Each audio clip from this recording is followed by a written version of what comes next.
Taking a look at some really striking images of the Paddy's Pond fire, which is burning right at the doorstep of the capital city, the provincial capital of Newfoundland and Labrador.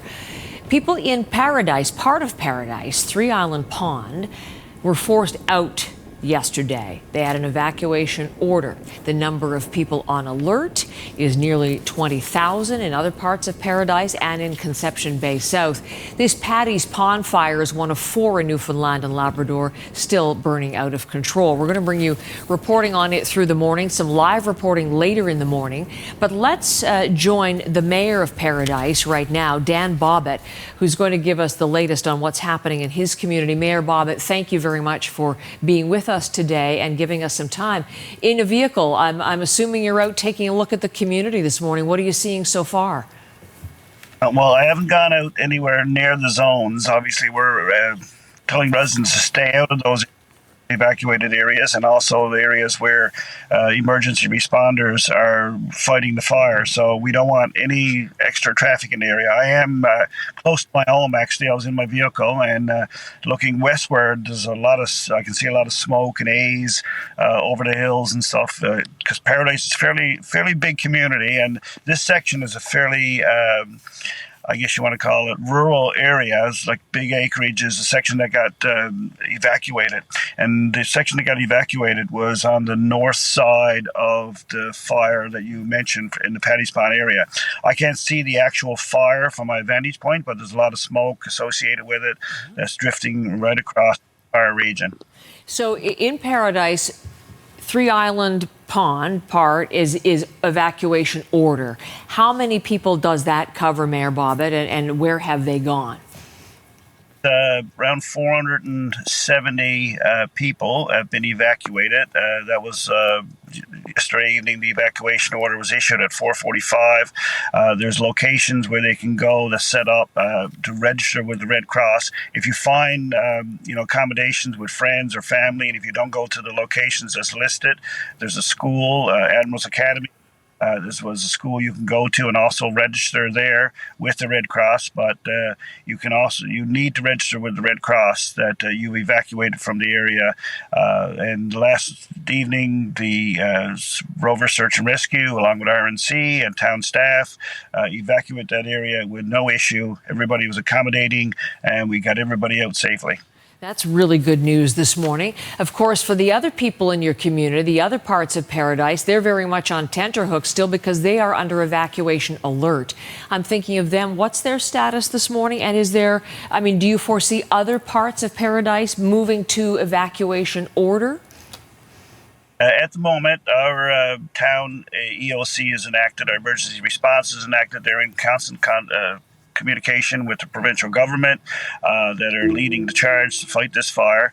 A big section of our town, 1,740 homes, are still within the emergency preparedness alert area, where you would be able to be out in a moment's notice. You must have, your valuables, medications ready to go at a moment's notice if an evacuation alert does come for your area. So the one last night, evacuation did come because that was on the north side of the fire. They were evacuated. So anybody in that preparedness zone should be ready. What's your level of concern for your community this morning, Mayor Bobbett? Very concerned, obviously. The areas... lots of wooded areas, trees up in the tops of Pond, 3 Island Pond area. Right now, there's no loss of structures in that area, and the fire hasn't moved to that area right now overnight. That's the latest report I have gotten, that it hasn't moved any farther north. So that is a good thing. Very concerned for residents, obviously. We want everybody to be safe, take necessary precautions, be prepared. Be prepared is the big thing. Be prepared. That is good news if, in fact, the fire hasn't moved north. Just to reiterate to our viewers, we are going to listen live to Premier Hogan when he holds his briefing this morning, and that's under 2 hours from now. So we'll get numbers and dimensions and all sorts of details from the Premier coming up in just a moment. I was wondering, Mayor Bobbett, he's talked about a couple of things. He's talked about compensating the volunteer firefighters, which some of the communities have been calling for. He's also talking about restricting ATVs so that they don't set off other fires. Are there things that you'd like to be hearing from the Premier at this point, concrete details?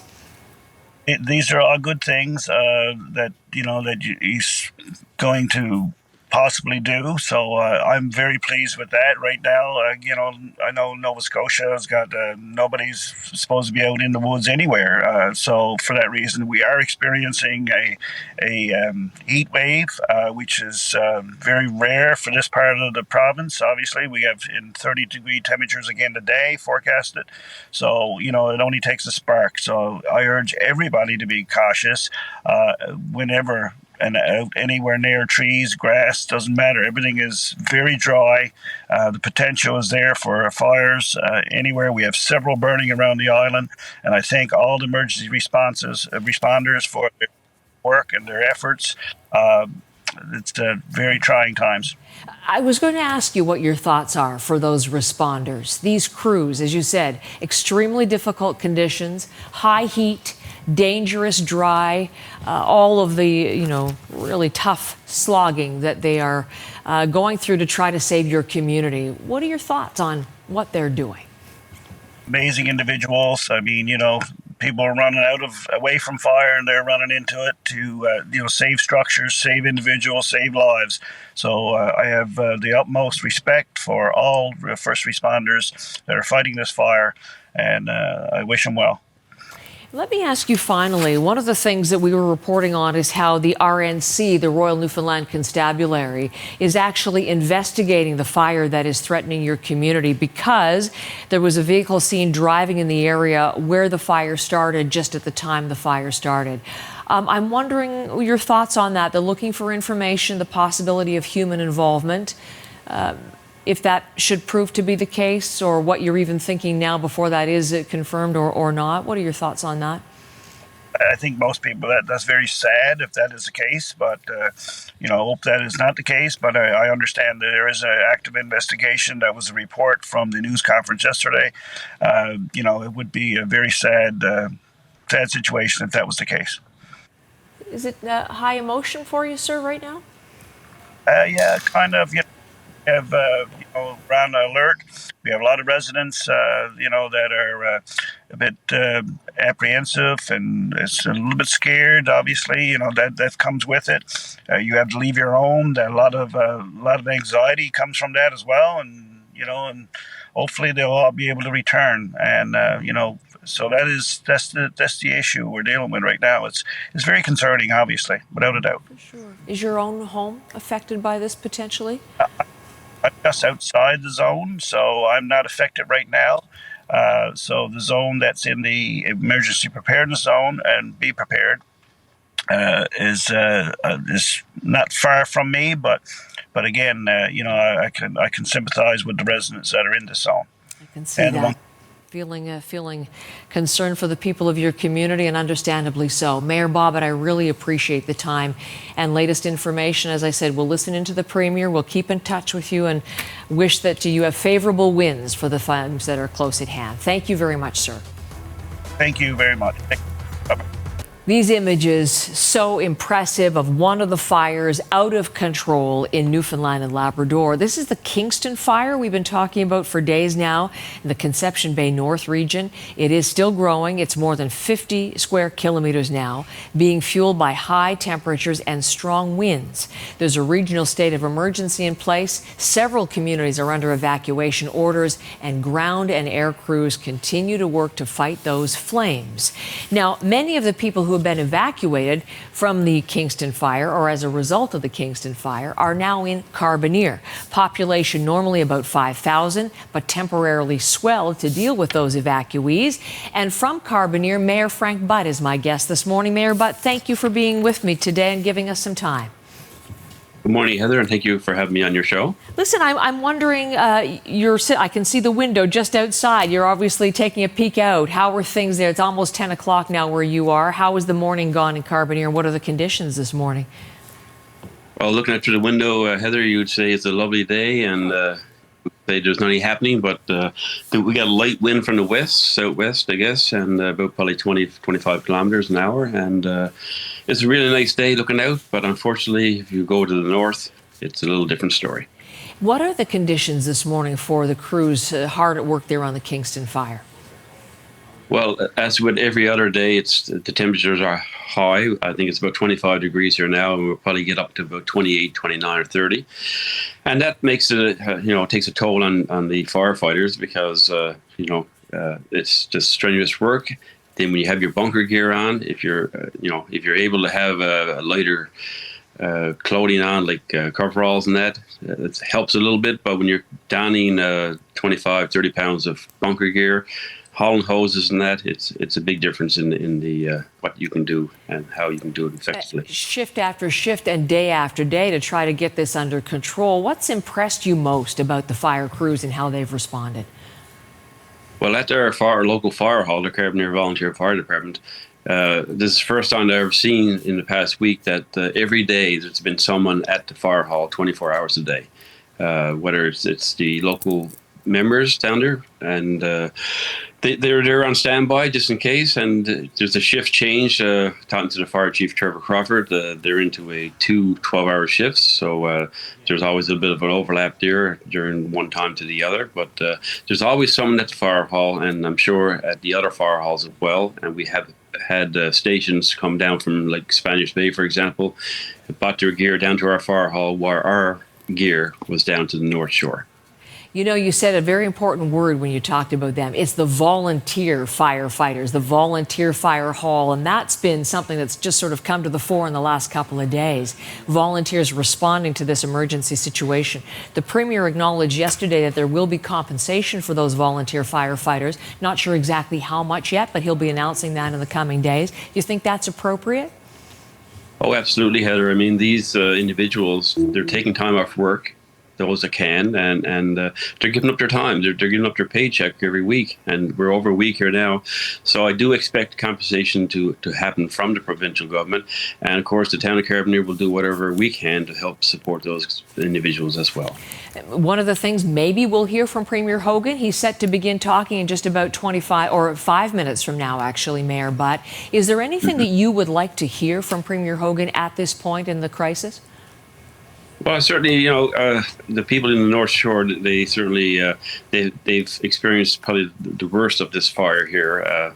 People have lost their homes, lost their businesses. So, I mean, whatever firefighting equipment that they can avail of, whether it's from the other provinces in Canada or whether it's from the U.S., whatever it takes to get the firefighting equipment into not just the CBN area, but the other areas that are in Newfoundland and Labrador that are under fire. Just, and whatever resources going forward that the Premier and the province can come up with, by all means, just don't ask, just go ahead and do it. Carbonear has been the location for so many evacuees seeking shelter from the fires affecting their communities. How has everything been going at that evacuation center, and what stands out for you there?